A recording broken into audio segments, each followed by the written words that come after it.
Welcome back, guys. Now this is gonna be quick. We are gonna discuss the Code of Ethics Preamble and ISS Square Code of Ethics canons. Um, in one word, it can be summarized, and that's called PAPA. PAPA. It's an acronym made from the first four letters of the four canons. So that helps in memorizing this concept. Actually, I have already created a video on this topic, how to memorize ISC Square Code of Ethics Canon.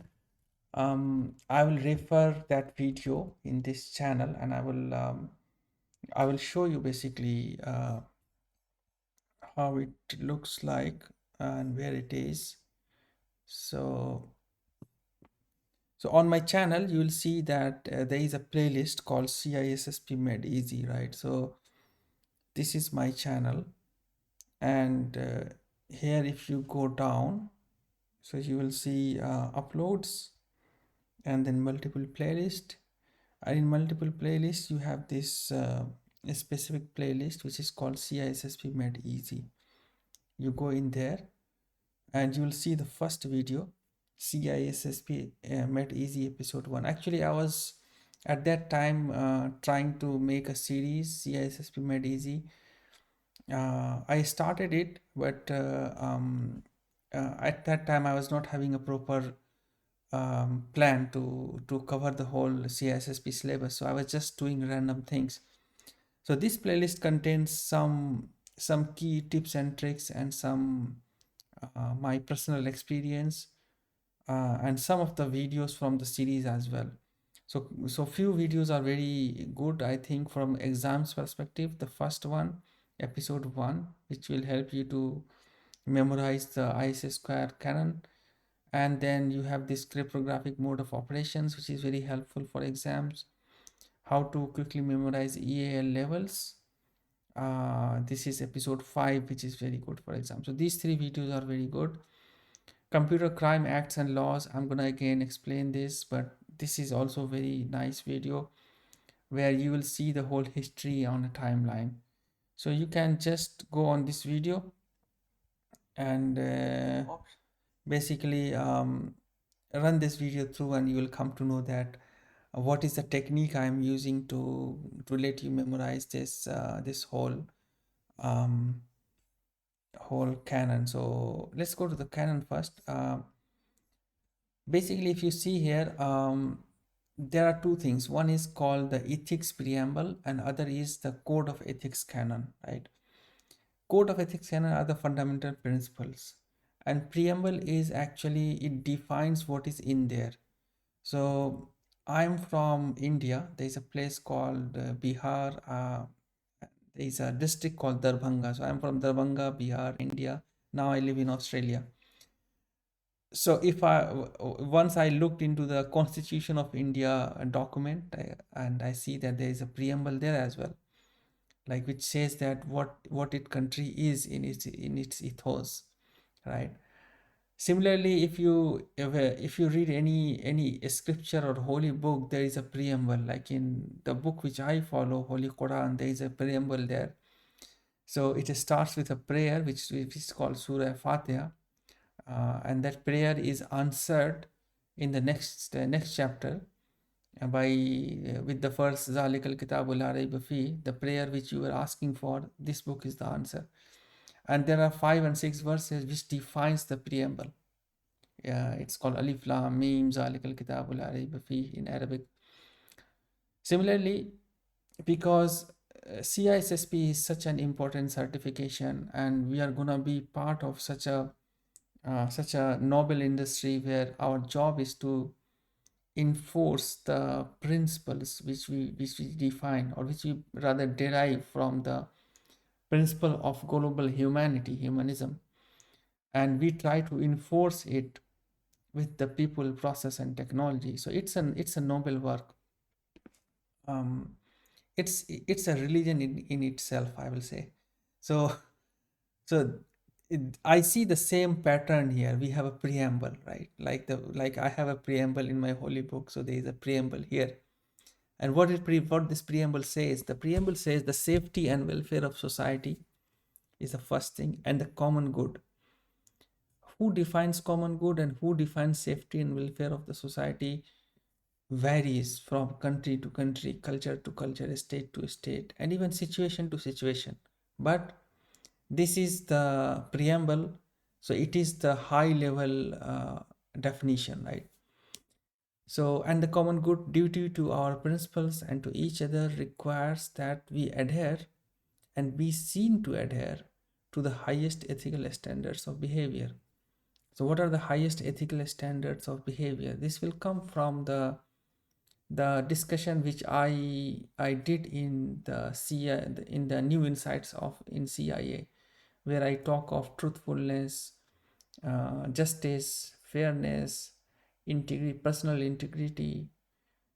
Those kind of things are the highest ethical standard of behavior, right? So this is the first point. The second point is basically referring to the first point, like therefore a strict adherence to the code is condition of certification. So we have to strictly adhere to this code of conduct.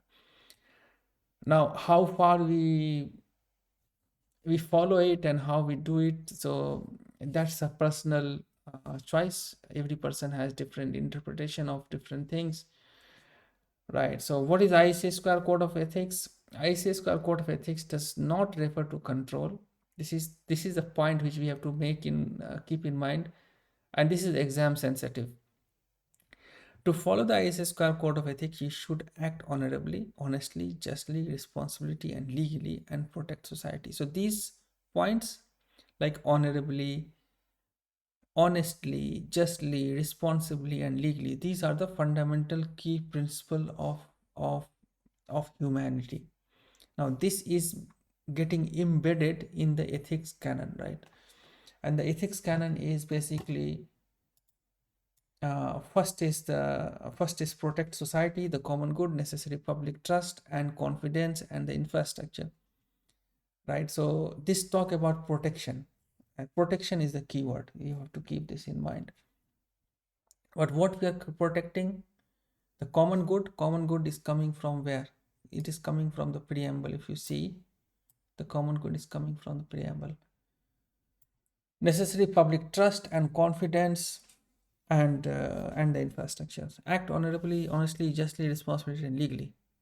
This is basically Stephen Covey, Seven Habits of Highly Effective People, is the point number two. This is nothing to do with technology or like or the processes in a company. This is basically the human values anyone carry, right? Now, provide diligent and competent services to principal. Now, being competent and diligent is also an art of exhibiting our personal personal human characteristics, basically, right? So we have to be diligent. We have to provide competent services.